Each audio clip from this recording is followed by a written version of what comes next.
Hello and welcome back to the channel. Now, I have recently made some videos talking about favorite Penguin classics and essential Penguin classics, and I thought today I would talk about some essential classics from my collection that are from a more affordable publisher. For those of you who love to read classic literature but don't have the resources right now to buy expensive luxury editions, don't feel ashamed, because ultimately a love of literature is about the content of the books themselves. And I have, especially when I was younger and was less settled in my life, I found a lot of comfort in reading cheap editions, and yeah, some of them still hold a very dear place in my heart and in my collection. Today I'm going to talk to you about my Dover thrift editions. This is just a great, no frills, no fuss publisher that makes super affordable classics. It's not the most aesthetically beautiful library. We have these kind of blaring blue covers, but it doesn't matter. There's something heartwarming about a good affordable edition, and you can find a lot of these like secondhand, even cheaper. But honestly, the Dover thrift editions are sometimes as little as €3 or €4 or dollars new. So yeah, I'm going to talk about 10 of them. I wanted to do it in order, and now I've completely shuffled the pack. What am I doing? If you're doubting about investing in some Dover thrift editions, just consider the fact that all you need to do is forego one cheeseburger, or have one less beer on Friday night, or keep your lipstick collection to 47 shades of pink and not go for the 48th shade. What are your favorite affordable editions? And always love to hear from you. Let's dive into them. So I had them, like I said, I had them all in nice chronological order, and I've now completely shuffled them. But first up, I've got the Poems of Sappho. Now, we don't know much about Sappho's life. She lived in ancient Greece, somewhere between the 7th and the 6th century BC or BCE. And she wrote what we can really describe as the earliest lyric poetry. These are personal poems that are about expressing a inner feeling or conviction or sensation and transferring it through language into a kind of song. Lyric comes from the Greek lyre, which, as we know, is a kind of harp, and we can see a very fitting cover image here. This harp, there's real musicality and personal flavor. It's not epic poetry on the scale of Homer. You may have heard the word sapphic bandied about, and yeah, that comes, as you probably already know, from the name of Sappho herself. She had many female lovers, and she is the earliest example of this homosexual love between females, and of course that is so beautiful that we have such an early instance of that. Not much of her work remains. We only have fragments. This volume is edited by John Maxwell Edmonds, translated by him too, from the ancient Greek. And it's got a nice introduction as well, actually showing the Greek alphabet. There's a mystique and a magic to these fragments that leave us wishing we had more. But we have to make do with what we've got.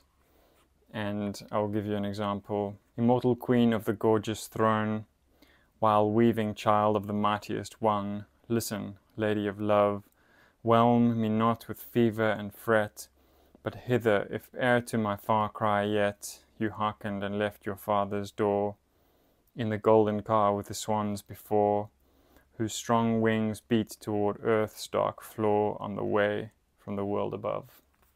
Really beautiful stuff.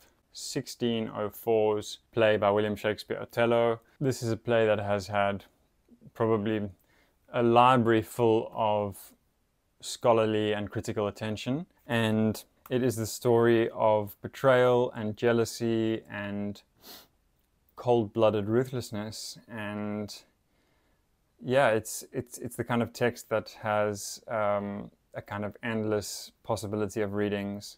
Of course, it is in a very important sense dated, completely dated, and yeah, these racist elements are very unpleasant to read. but they do also give us insight into the mindset of people living at this time. And Shakespeare does not write the character of Othello in a one-dimensional caricature. He really is a complex and complicated and troubled being. There's a real sense of a sort of fraught atmosphere and a kind of nightmarish tension that builds and builds, and these blood-curdling laments. It really is a very influential work, and I'm happy to have it in a Dover thrift edition. Then around the same time, Shakespeare, a contemporary of his, John Webster, the Duchess of Malfi, in the blue library of the Dover thrift edition. Now, if you're looking to read around Shakespeare, if you're looking to read other playwrights of this time, you know, the Elizabethan and the Jacobean period of the kind of English Renaissance, John Webster is definitely one to go to. And the Duchess of Malfi is a really rollicking, bloody, gory sort of bloodbath. It's almost like kind of Quentin Tarantino of Renaissance England. But it's also very witty and bawdy, and it's just a real rambunctious joyride, but also, you know, revealing the darker aspects of human nature and the hunger for power, and a bit like Othello, this sort of bloodthirsty knife edge in which people will destroy other lives in order to clamber to a higher social standing. Then William Blake, Songs of Innocence and Songs of Experience. Blake was a poet and a painter of the late 18th and early 19th century. He was a sort of mystic and really the first romantic. Now, this Songs of Innocence and Songs of Experience is this sort of religious, lyric dichotomy between naivety and the knowledge of sin, and the kind of clear-faced innocence on one hand, and then the careworn maturity and a kind of battle-worn sense of understanding the world, but raising the question of what is lost in acquiring that experience. And I'm not the biggest fan of William Blake, and I'm not really the biggest fan of this collection, but I wanted to include it because I have it in the Dover thrift edition. It's a kind of key text to understanding the beginnings of the Romantic poets. And it does have one of my favorite poems. Like, I don't like the collection as a whole, but Tiger, tiger burning bright in the forests of the night, what immortal hand or eye could frame thy fearful symmetry? In what distant deeps or skies burnt the fire of thine eyes? On what wings dare he aspire? What the hand dare seize the fire? And what shoulder and what art could twist the sinews of thy heart? And when thy heart began to beat, what dread hand and what dread feet? What the hammer, what the chain? In what furnace was thy brain? What the anvil, what dread grasp dare its deadly terrors clasp? When the stars threw down their spears and watered heaven with their tears, did he smile his work to see? Did he who made the lamb make thee? Tiger, tiger, burning bright in the forests of the night, what immortal hand or eye dare frame thy fearful symmetry? Absolutely gorgeous. This extended metaphor of the blacksmith forging, burning, framing, beating with the hammer and the chain in the furnace and the anvil, this image of God as this blacksmith pounding away in the furnace to create this killer, I think is a very powerful and ambivalent image of the creation of violence and power. Then I've got Anton Chekhov, The Seagull. Chekhov was a Russian 19th century doctor, but he didn't do much work as a doctor. He really much preferred his literary career and writing stories and plays. And this one was first staged in 1896, and it really didn't do well, which is quite surprising. But a few years later, it was staged in Moscow again, and with a better cast of actors, and it then finally was recognized as the literary masterpiece that it is. It is a story of loneliness and alienation and disappointment, and the way that you can be in community but still feel very much alone, and the pathos of that and the symbolism of the dead seagull kind of retrospectively fuses the play with tragedy. And it really is a kind of masterpiece in the way that it conveys interiority while being a play that is staged. And you know, it's not that you're getting the thoughts of the characters, so it's really skillfully done the way that Chekhov dramatizes the psychological states of his characters, and he is very much a kind of precursor to the modernists. You can pick this up for a couple of dollars, throw that bag of M&Ms back on the shelf and get yourself Chekhov's The Seagull. Oscar Wilde, The Importance of Being Earnest. Now I've got Wilde in many different editions. I think I actually have this play in 3 different editions, but I just love this Dover Thrift edition of The Importance of Being Earnest. It is his best play. You can just shove this into a coat pocket and, you know, go for a walk and, you know, feed the pigeons and sit on a park bench and just explode with laughter, because he's so witty and so irreverent and so dexterous in his ability to take commonplace expressions and language and just turn it inside out. Always a classic line from this play: "I never travel without my diary," says the character Gwendolen. "One should always have something sensational to read in the train." "How wonderfully clever you are," says Cicely. "I hope it did not end happily. I don't like novels that end happily. They depress me so much." Very funny, and Wilde used his sparkling humor to disarm his audiences and actually to perform this very scathing social critique of the upper classes and the way in which they had a monopoly on cultural value, but yet were so immensely shallow and callow and conceited. And he was able to do that without reducing his plays to propaganda. They really are multifaceted, sparkling, hilarious, and he's a prime example of how you can entertain and make high art at the same time. Next, now we're moving into the 20th century and the modernists, and we're going to talk about Gertrude Stein's Tender Buttons. This one was €6. You can probably find it for cheaper than that.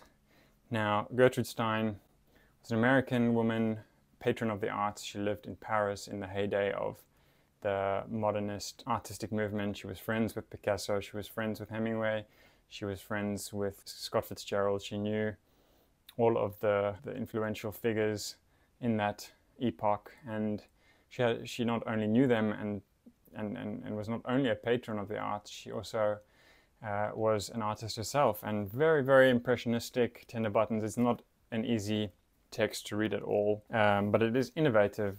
She kind of, you know, used language as her raw material to paint these very abstract and slanted poems. Often they are prose poems, and it took a while for her reputation as a writer to grow, but now she is established as an innovator in the form of prose poetry and in this kind of absurdist, highly abstracted, impressionistic, sort of painterly style of writing, kind of automatic writing, and the reader is continually thrown sort of into a disjunctive, unsettled feeling, which I think which really captured the foundation shaking atmosphere of the early 20th century, you know, in the wake of World War I. William Carlos Williams, early poems. This was an unexpectedly interesting read. William Carlos Williams, again, we've got a bit of a theme here with the modernists. He was very different to Gertrude Stein, who we've just discussed, because he really he wanted to move away from abstraction and to nothing but the things in themselves, and this kind of illuminated, vivid glow of the wonder of the world and the objects within it. Of course, he's got some very famous poems, like, you know, the poem with the plums in the icebox, I've eaten the plums that you were saving. Forgive me, they were so cold and so delicious. And of course, the poem, I can't remember the title of it, but so much depends upon the red wheelbarrow and the white chickens in the backyard, this deep attention to the world around us and how there is enough meaning within the material world without us needing to conjecture or overlay the beauty and the wonder and the horror of the world with endless ideological and metaphysical discourse. These are early poems, and it's interesting to see his development. He hadn't quite found that tenacious magnification of the objects of the world, but in the stripped down, plain style. This is him early trying to find his voice, and if you're interested in Williams, as I am, then this is a nice key to understanding his poetic growth. All right, I've got two more here, and these are two writers that have influenced me enormously. I've got Virginia Woolf, Monday or Tuesday. This is some of her short stories and some of her most well-known short stories. They pop up in many different volumes. I've got these stories all over my collection. A Haunted House, Monday or Tuesday, the title story. Kew Gardens, The Mark on the Wall. And it's just great to read Woolf in this short form because her style is so expansive and flowing and elaborate that it's really fun to see her working in a much more condensed form and to see how masterful she was at conquering the short form. And I mean, The Mark on the Wall, just to take one example, is this very witty and thought-provoking meditation on literally what it says on the tin, a mark on the wall, and how she can use this as a kind of starting point to spin and leap off into all kinds of associative connections and associations. And yeah, she really is unique and stands apart in the Western tradition as a real genius at capturing the workings of the human consciousness. We're going to end off with another modernist who seems to have really been on the modernists here, but it is one of my favorite sort of periods of literary history. And we've got Ernest Hemingway, 3 stories and 10 poems. Believe it or not, he actually wrote and published poems early in his career. And that is something that I also love about these Dover Thrift editions. They do publish like the kind of lesser known works. What Virginia Woolf herself talked about, kind of picking over the scraps of the literary canon, finding the forgotten minor works of some major writers. It's a real treasure hunt, and I really enjoy that about these editions. This one again was like €5.50, and probably you can find it even cheaper online or in a thrift shop. And it includes some stories of Hemingway's that would end up in mature collections, like Up in Michigan, My Old Man, and Out of Season. Those are the 3 stories. He reworked those into later collections. But these poems, who would have thought? 10 poems. I'll try and give you an example. Oily Weather. The sea desires deep hulls. It swells and rolls. The screw churns a throb, driving, throbbing, progressing. The sea rolls with love, surging, caressing, undulating its great loving belly.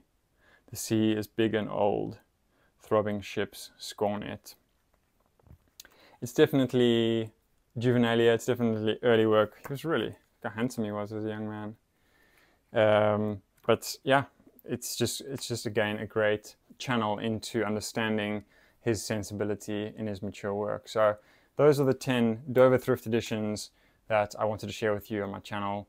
Don't be ashamed to fill your shelves up and your reading life with these if for whatever reason you can't get hold of the more luxurious Penguin Classics or deluxe editions. What matters most is the texts themselves. So thanks very much. Please let me know what you thought of these. Have you read any of them?